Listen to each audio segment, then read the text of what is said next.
Everybody.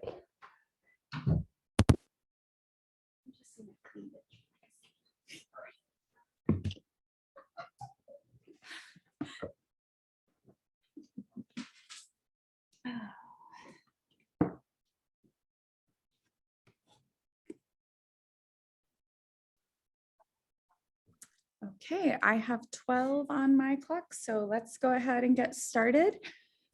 We are going to, I guess I should say for folks that are going to watch the recording, this is day 6 of our summer training series.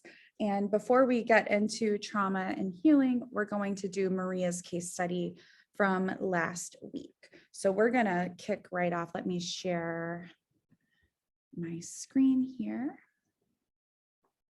So we're going to dive right in. Let me see here if I can. Okay. So before I share my screen, I guess I need to put this in the chat box. So I'm going to add the case study. You have received this already in the Google Classroom, but just in case you want it handy, there it is in the chat box. And sorry, technical difficulties.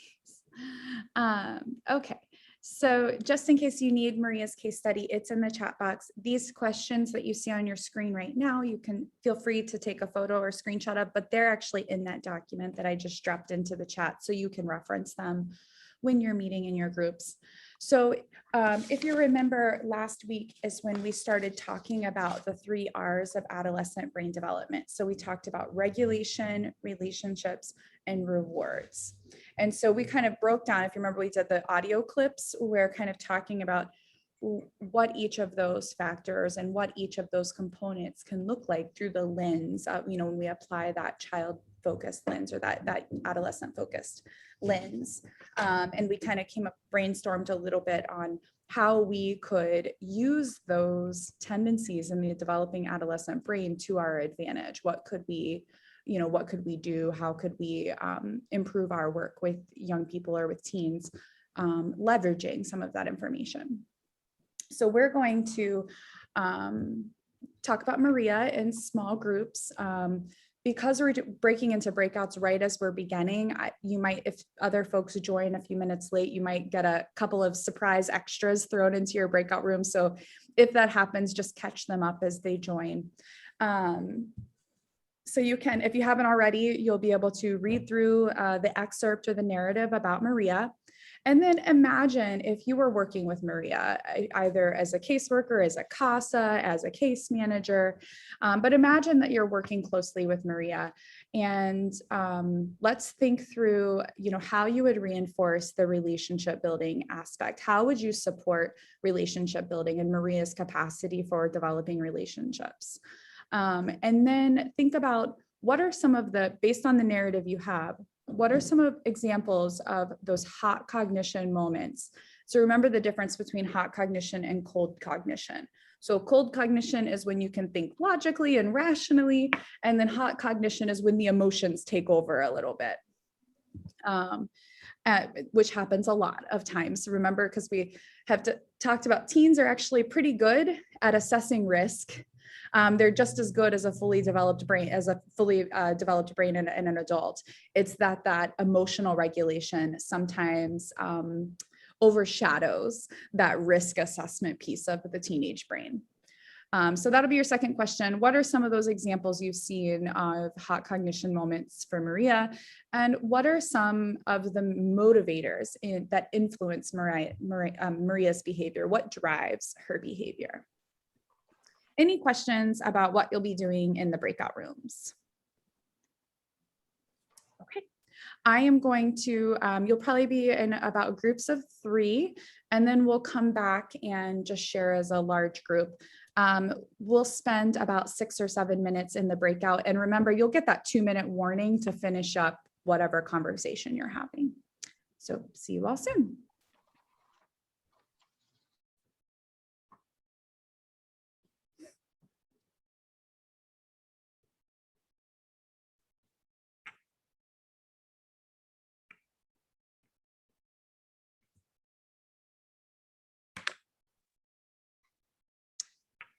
Hi, Tanya. We just went into breakout rooms to do Maria's case study. They just went in right as you were entering the main room. So I will just assign you to one of the groups and we can do that case study. Sound good? Okay. I had some issues. I couldn't find my link, so I had to go back through my email and find it. Oh, gotcha. Gotcha. So I will add you into room 1 and they're just going through that case study. Okay.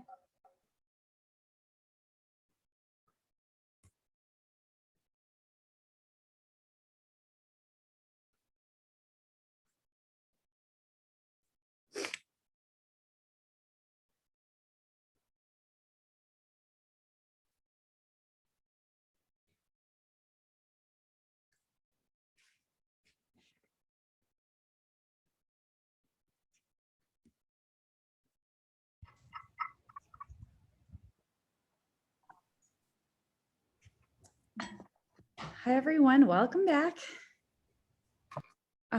Hopefully I didn't cut you off mid-sentence. I know it wasn't a ton of time. But I'd love to hear, you know, 1 or 2 groups, if you just want to pick one and kind of pick one prompt and share what you came up with about Maria.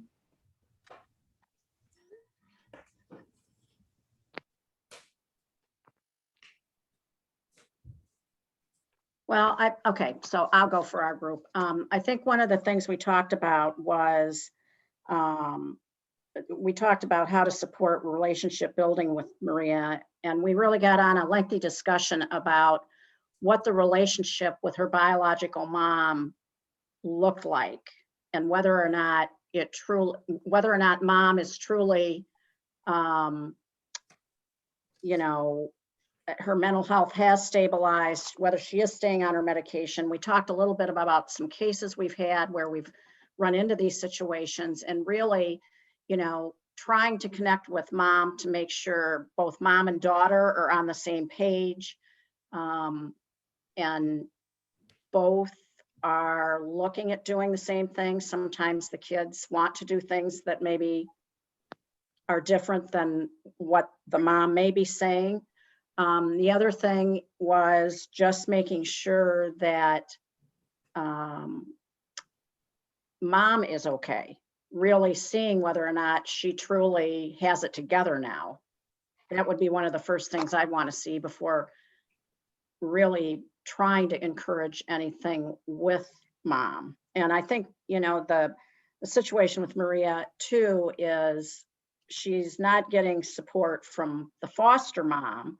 So she's, quote, acting out by doing all these things that really are not what she did historically.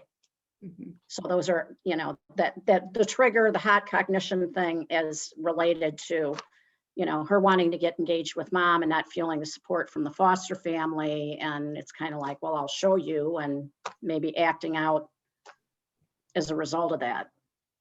Yeah, you know, I think you can see where there's this breakdown, whatever it is, whether it's positive or negative, a breakdown in a relationship. And then we see this dysregulation happening, right, as a result. So it's kind of that regulation, rewards, and relationships being this 3-legged stool. And we kind of need all of those concepts to kind of move forward in a healthy, healing way. So yeah, good point about, you know, drawing some conclusions about how there might be some interplay between those and some relation between those things that are happening for Maria. Great, thank you for sharing, Pat. Anyone else want to share, or if you had something to add or something a little different? Or well, in our group, we talked about using the circle to see who she felt was in her circle, and focus on getting the sister relationship where they could have a date or time to get together, and maybe having the caseworker kind of mediate those relationships where she was having a little bit of difficulty, like with the grandmother and, you know, with her foster mother, to kind of help, you know, calm the situation down and maybe move the discussion along.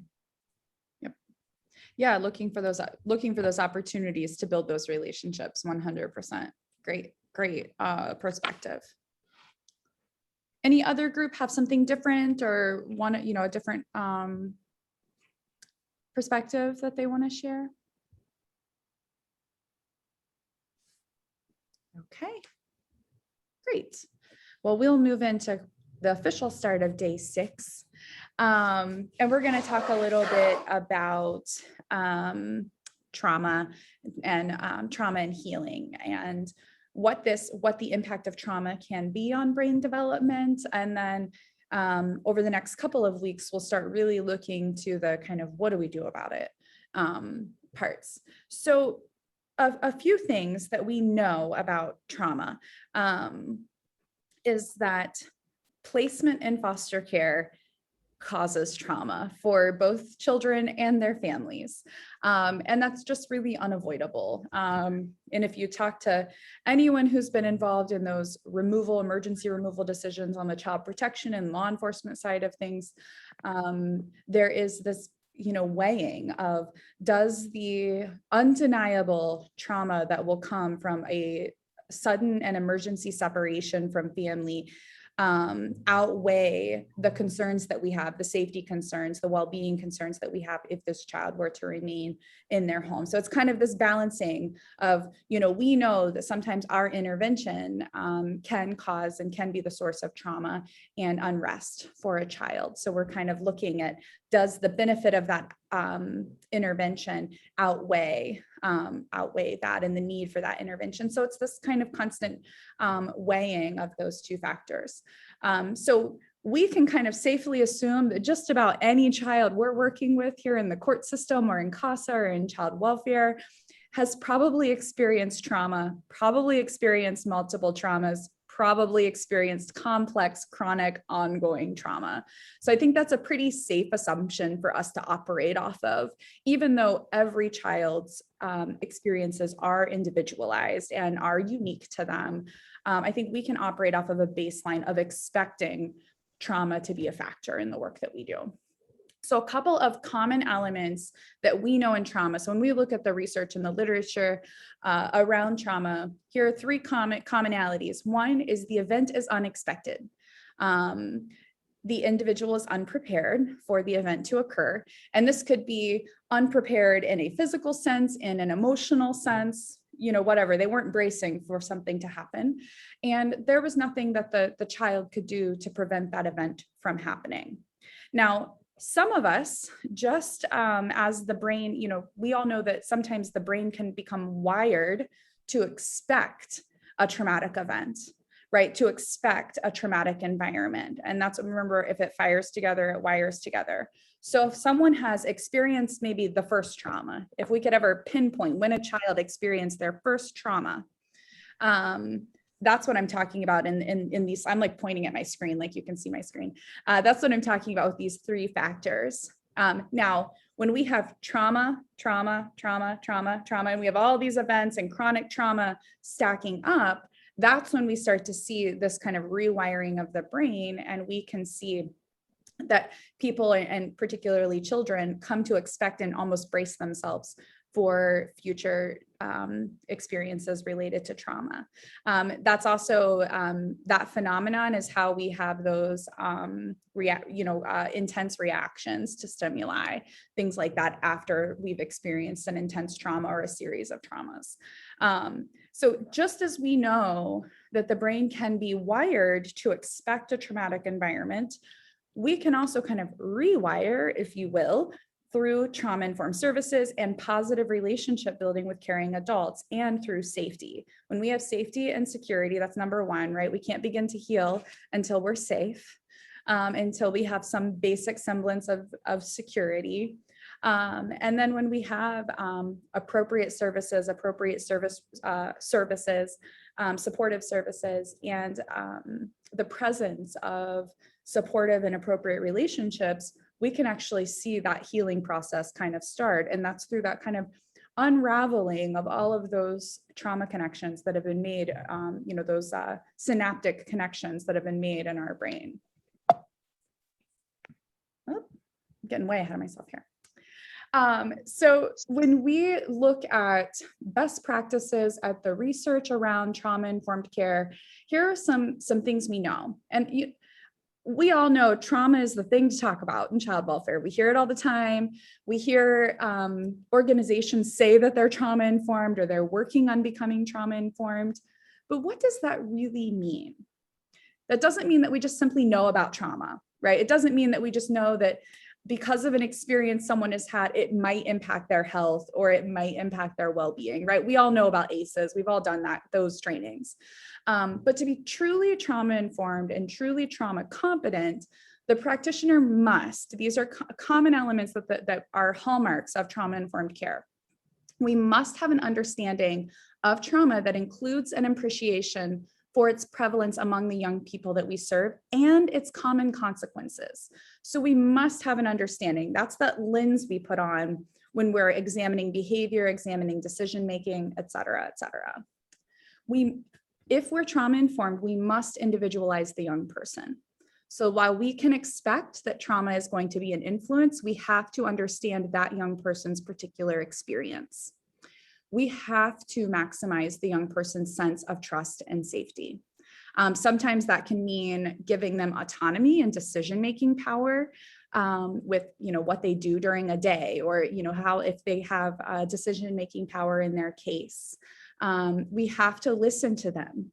If a child is telling us that they don't feel safe where we are, even if we are questioning maybe our definition of safety or our understanding of safety is different, we have to recognize and listen to that young person with that. That doesn't mean that we change the course of an entire case because of something a 14-year-old said necessarily, but it means that they have to understand, they have to recognize that we are listening to them and that we understand them. And we have to work on building that trust. We have to work on creating those opportunities for security and safety. If we're truly trauma-informed, we have a responsibility to assist that young person or adolescent in reducing the impact of overwhelming emotion. We've talked about this nearly every session, right? Where the stakes are inherently higher for a child in foster care. In terms of being able to safely make a mistake that doesn't kind of rewrite their entire future because they had an overstimulating day and they had a really big emotional reaction to something, they had a hot cognition moment, and then suddenly it has these ripple effect consequences for the rest of their lives. It could mean that they don't get to stay in the same home, that they don't get to sleep in the same bed anymore. And so we really have to focus on assisting that young person in reducing that, either through therapy, even through just being that trauma-informed lens person in the meetings where you're discussing a child. And we have to provide strengths-based services. I'm sure you all can think of times where you've been in meetings or court hearings or visits where we're talking about a young person and we're talking about them through a lens of caregiver fatigue. We're talking about how much trouble they cause, how disruptive they are in a placement, et cetera, et cetera. Or we're talking about them by summarizing their behavior.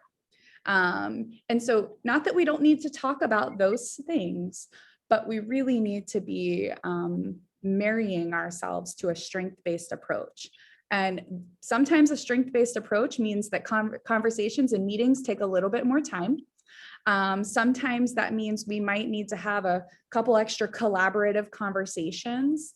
Sometimes that means helping a young person understand their own strengths and their own potential.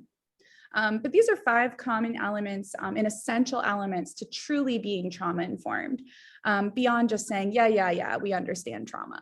But really, are we walking the walk, and are we using what we know about brain development and trauma's impact on brain development to guide our decisions and to guide our processes? And this is messy. It's hard. It's weird. Like child welfare as a bureaucracy, is a slow-moving monster. The policy around this moves very slowly. So this is kind of that gold standard that we would be really striving for in our work. And I think we can, as individuals within this larger system, we have an opportunity to, kind of every day that we show up when we're working with a teen or with an adolescent, to work on trying to infuse principles into the work that we do. So, oops.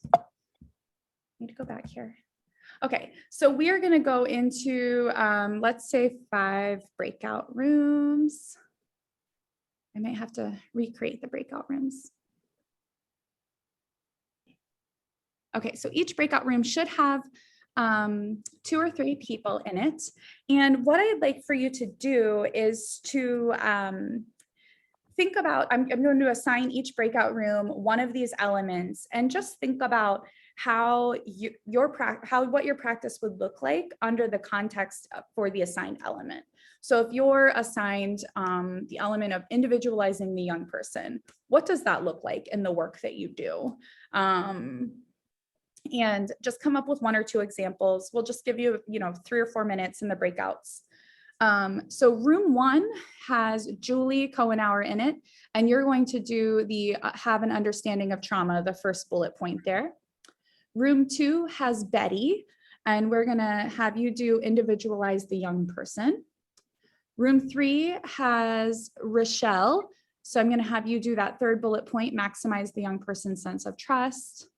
Room 4 has Kara and Frankie, and I'll have you on assist the young person in reducing emotion, overwhelming emotion. And number 5, room 5 has Tanya and Stephanie. So I will have you doing providing a strength-based service. So just kind of quickly put your heads together, come up with 1 or 2 examples of how you might put this into your practice, or maybe in a way that you already do. And this maybe reinforces something that you're already doing. So you'll have just about 3 or 4 minutes or so, and then I'll push the button to bring you guys back. See you soon.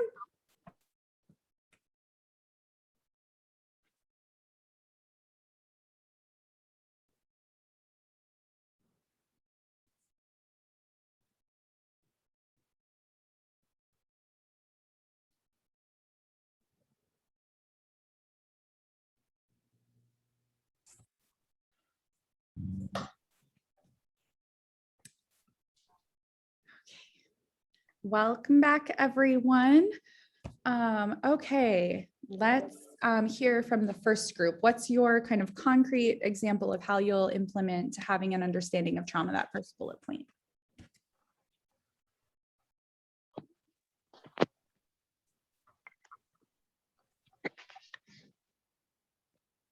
Okay, we talked about your definition, something that extraordinary that happened that was hard for them to understand. It was unexpected.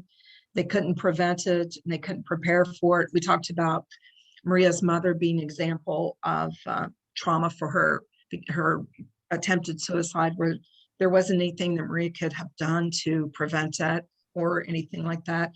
And that the additional removals for her was added, probably gave her that complex, chronic complex ongoing trauma, because she's just now wired to expect that she's going to be moved again. Yep, absolutely. Yeah. So we can see how that kind of infiltrates all of the, all the ways that our brains work and think about things when we see, when we kind of have this feedback loop that happens, that just seems to happen. And you can all probably think of cases where you're like, oh gosh, it was one thing and then it was another, and then this went wrong, and then this went wrong, and it just kind of keeps building. Great job. Okay, which group was with group 2, individualize the young person? My group, Betty. Okay. Okay, so we talked about, basically honoring the person and honoring, involving them in everything and acknowledging what they had to say. And Debbie brought up a really good point. She brought up the fact that she's working with 4 teenagers right now in the same family, very close in age, with the last group being the youngest 2 being twins, and how everybody kind of just, almost lumps them together, and, that it should be more individualized as to what it is that maybe they want, and not just saying, oh, the twins feel this way, or, kind of a thing. So that's, I don't know if Debbie or Frankie want to add anything else. No, I don't think so. They do need to be individualized, though, to know that they're not just the twins, or they're not just, grouped in with their other siblings, I think. Yeah, great job, guys. And group 3 was maximizing the sense of trust and safety. I don't remember who was in that group. Deb and I were in that group. Deb, did you want me to talk about it or do you want to? Yeah, go ahead. You're fine. Well, kind of going back to that circle activity that we did last week as well, but trying to encourage positive relationships and stability, because a lot of these kids haven't had stability, and once they're kind of in the system, they're used to people kind of popping in and out of their lives all the time. So if you're able to try to create some kind of stability within yourself, always being there, or find somebody else that's a positive relationship, but you really have to know the situation and their environment and get to know them, to be able to help them flourish and build those relationships. Yeah, and that's a a good point of kind of understanding the influence, right, of everybody, because we as the outsiders or as the adults sometimes will say, oh gosh, well, the uncle is just a bad guy because if he's been arrested for X, Y, and Z in the past. And so we kind of just dismiss him from our minds because we're thinking very practically. But sometimes we have to think about what impact will this have to the child, because their relationship with this person might be different than the way we're viewing it through this lens of, looking at their rap sheet or something. Now, there are times where it's still not going to be appropriate and we can't be supportive of that contact, but at least having that thought and thinking through those things and recognizing that that's an additional loss and an additional separation, goes a long way when we realize that creates gaps in that child or that teen's kind of fabric of safety. Good point. So I think that we ended up, I had to move some of the groups around because someone's connection gave out. So I think we didn't really get have a group doing the reducing overwhelming emotions. So we'll move past that one. But how about providing strength-based services? Who had that group? Who had that prompt? We had that one, and we just talked about really just finding out from the child what it is that they're interested in, and trying to connect with it that way. And sometimes you have to do a little research about what they present, because you don't always know what it is they like, and just really engaging them in that conversation about what they want and how to connect with them and support those interests and that growth in those areas. Yep, that's great. And start having those conversations early on, because it kind of sets the tone for your relationship, but then keeping them going throughout. So that's a great strategy to work towards mining for what those strengths might be, because back when I used to teach core module training for caseworkers, which is their kind of required pre-service for caseworkers. And when we would talk about case planning and case assessments, so many, in the way that the tools are designed, a family's strengths are somewhat are not the focal point of those documents and those tools. So kind of really training folks who do this work to not forget about looking for those strengths and helping families understand them, because sometimes the strengths become the tools and the resources that we have to address those safety issues. So a lot of times the safety issues, the concerns, are the focal point of that work, as it should be. But making sure we don't forget about looking at it from this strength-based perspective, because sometimes those strengths are our best assets, and being able to counteract some of the risks that we have measured and assessed, and particularly when we're thinking about teens. Great job, everyone. So I have a couple more just kind of practical strategies that I wanted to share with all of you, just to stick them in the back of your mind. One, you've already talked about this a little bit, but talking about and kind of honoring those past relationships, and then identifying the ones that are going to continue to be around to provide support. So in the example I gave of kind of the uncle, maybe, who we have a lot of concerns about because we, looked up his criminal history and we're very concerned. But rather than just saying, nope, that person's done now, and filing that person away and expecting a child not to remember because we've kind of cleansed them from this case, cleansed the memory of that person from our work on the case, having those kind of conversations about it and pulling in a child's therapeutic team if they have one to work through those things is a great way to reinforce that relationship building aspect, particularly in those cases where some of those relationships have been discontinued for perhaps very good reasons, but being very mindful of that. Of course, we've talked quite a bit about the impact of racism and the role that historical or intergenerational trauma can have when it happens due to this issue of racism in the United States. Thinking of a few cases that come to mind when I think about this particular point of just understanding that someone's experiences might be rapidly different than our experiences. And it again goes back to that individualizing that person and recognizing that they might know more about their situation than you do, and being open to that. I'm a big fan of introducing and supporting any activities or practices that help a young person heal from their trauma. And of course, that could include therapy, any kind of evidence-based therapy. But there's also support in the literature through practices such as, mindfulness or meditation, yoga, any kind of self-guided sport like swimming, bicycling, running, those types of things, can have some benefits. And then they, if you think about those 7 C's of resilience, they check some boxes there too in terms of creating opportunities for autonomy. We all know when a child is in foster care, the state has a responsibility to respect their religious beliefs or their spiritual beliefs. I think this is a point, particularly through CASA, that we can do a little bit better at, of having these conversations and working to support it. This has come up for me somewhat recently in my work here in my county, where for a child to be able to engage and practice their faith, it creates a bit of a burden for their current placements. And so I'm seeing that being a real barrier to them being able to do that. So,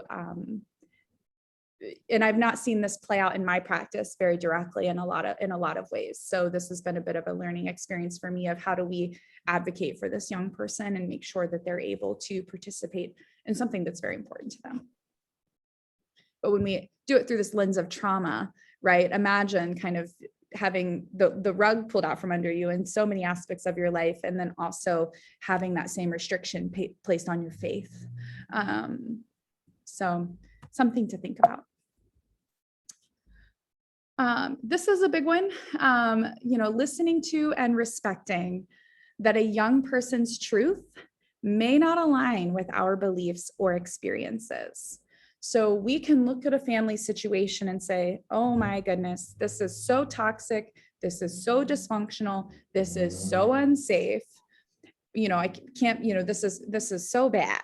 And then understanding that the way that the child has internalized that and experienced that might be a little bit different than the way that we're seeing it. It doesn't mean necessarily that the safety issues don't exist. It doesn't mean that we set aside any of those concerns, but it's putting trauma-informed care into action means that we have to assist the child in kind of unpacking the implications of all of this, because the way that they experience their childhood or their family might be very different than the way that we observe their family. And, once we've got done as, outside adults, kind of, working through our own implicit biases and all those things that influence our practice sometimes, this is a tough one. A lot of times we tend to pathologize when a child doesn't fall in line, particularly a teenager, with the concerns we have for their family. So that can get really complicated when we start to pathologize that and we start to, excellent example. How many of you have ever worked with a child where someone said that the older sibling was parentified? Has anyone ever heard that term being used in a court case or something? So that's kind of a term that we have developed as it's kind of it's a term that we use it within our system. And it essentially describes a child, for whatever reason, has had to step into a caregiving role to a certain degree with their younger siblings. And so a lot of times this comes up, pretty standard in cases that we work with here in Athens when a parent is struggling with substance use disorder. So a lot of times there's this neglect situation, and then we have, the 12 or 13 or 14-year-old who's kind of helping take care of those younger siblings. And so we really, tend to want to remove that role from that child because we want to protect their childhood, right? We want them to have childhood experiences.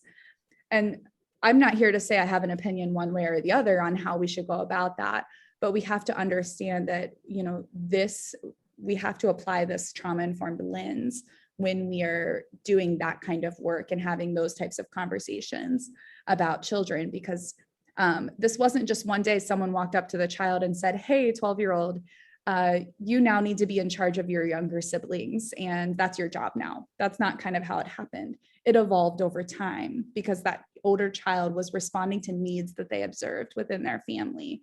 And so they've kind of built their identity and their role through caring in that way. So we need to be really careful when we are not just kind of saying, nope, you're done now. You're not in charge of anything anymore. Imagine the stripping of autonomy that we do with that. And I'm not here to say that I think 12-year-olds should be raising their toddler siblings, just that we need to be really careful and planful and thoughtful in the way that we are addressing those things. I don't love using the term parentified because I think those evolutions happen a lot more slowly in families and organically in families. And there's a lot more to unpack behind that, right? There are safety issues, hypervigilance issues, there's lots to unpack. This just, we can't unparentify someone just by saying it. So that's just a little example. I went off on a little tangent there, but little example. Another one, this seems pretty obvious, but in practice, it gets a little more complicated. But anytime we can, we should be planning as far in advance as possible with young people about any kind of upcoming changes or transitions that they might be facing. So this could be if we know that their caseworker is going to change, maybe there's going to be a change in their placement, or perhaps a change in any of their providers. Maybe they're going to get a new counselor, a new school. But if at all possible, we should really be planning in advance as much as we can, and being open with teenagers about case planning, about what's coming up next, why it's happening, and kind of letting them know what to expect and what resources they're going to have. So if we know that a child is going to have to move to a new foster home, sometimes it's a little easier for the grownups if we just spring that on them and say, hey, today you're moving. Because we're worried about there being a reaction to it. We're worried about creating some instability, all of those things. And it just is a little bit cleaner if we just kind of say, this is happening today, because, particularly children who have maybe moved around a lot, they kind of just fall into line and know how to do that. So being really, really planful, we have this opportunity to restore autonomy. We have this opportunity to use those 3 R's to our advantage, so that this can be, it might not be on the side of complete healing, but at least it's not stacking on an additional trauma when we can be planful. Because remember, what was one of the common elements of trauma? It was unexpected. They weren't expecting this to happen. They didn't know it was coming. And couldn't do anything to change it. So we can't do it, if it's a placement change, right? We can't influence, we can't change the fact that that child may not be able to change what's happening or to make a difference in what's happening, right? They can't just say, oh, no, thank you, I'm not moving. So they don't have control over that. But we can certainly minimize that that unexpectedness. That's something we can change it in most situations where we're talking about a placement change, for example. And that actually helps us reduce that inherent trauma to that child when we're facing that placement move. And so I'm talking in very abstract terms, and I know that it's very different when you're in that team meeting or you're in that case review and kind of trying to plan and orchestrate this, and there are often lots and lots of opinions and lots of reasons why decisions are made. So what I would encourage all of you to do is to keep this in the back of your mind, and what can we talk to this child about? What can we plan with them about?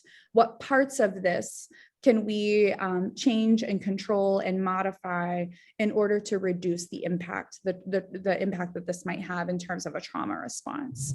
And you're not always going to be able to perfectly plan and orchestrate every change or transition that happens. But you might be able to think of one piece that we could collaborate on, or one piece that we could change, or one thing we could do, or one extra step we could take to make that transition be a little more planful.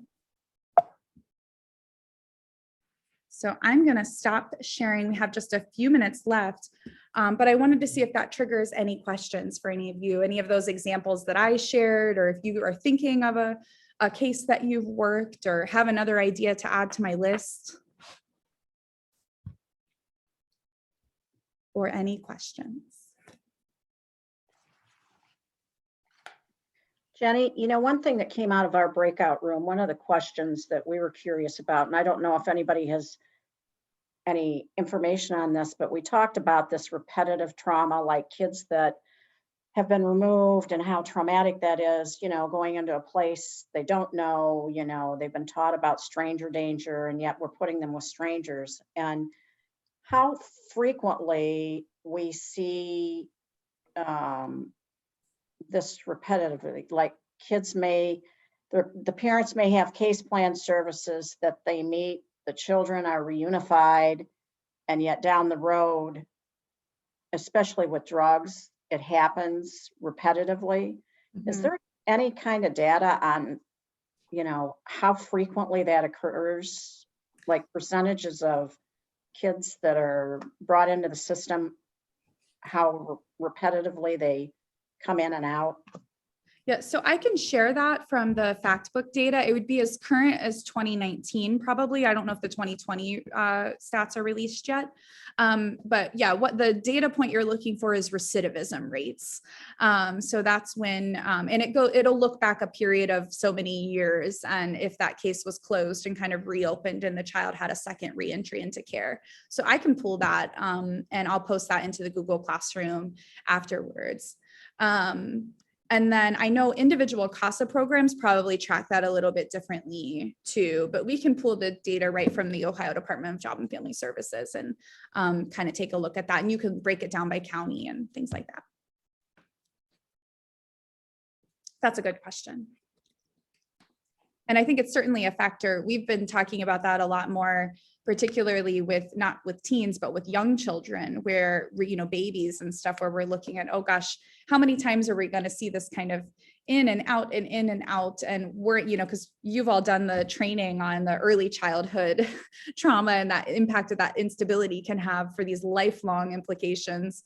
And so that's a factor that weighs heavily in our minds. And you know, I'm constantly complaining about, you know, we have this intersection of policy, practice, and research in child welfare in Ohio, and we never seem to line up perfectly. It's like so frustrating that we'll hear the research, we'll look at the data, and we'll say, oh gosh, this is what we should be doing. And we can't adjust our practice because it's not allowed in the policy. And then by the time the policy has changed, something has changed our practice. You know, it's like this constant, like, you know, guinea pig on a wheel or hamster on a wheel or whatever that we're doing. And it's really challenging because we have all of these bureaucracies at play that guide the child welfare and juvenile justice systems. I'm sure anyone, I know Tanya's worked in child protection. I'm sure anyone that works in child protection often feels that frustration of, oh, that'd be great, except we have to follow X, Y, and Z rule. And that can feel a little hamster wheelish. Good question. Okay, so we'll give you a couple minutes of your afternoon back. There is a reflection if you want to go on and do the reflection question. If you have any makeups that you need to do from the past several weeks, those are all posted on Google Classroom. Next week, we'll kind of be starting our transition into kind of recapping the first half of the training and then preparing to start talking about once we get through next week, the rest of the sessions will really focus on putting the information we've covered into action and kind of how you can really alter practice and improve practices and really start having like really authentic conversations with youth and teens.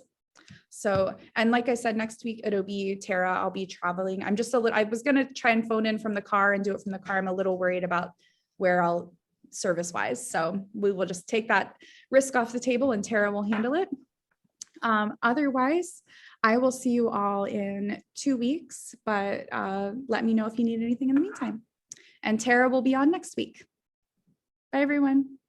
Bye. Bye, thanks.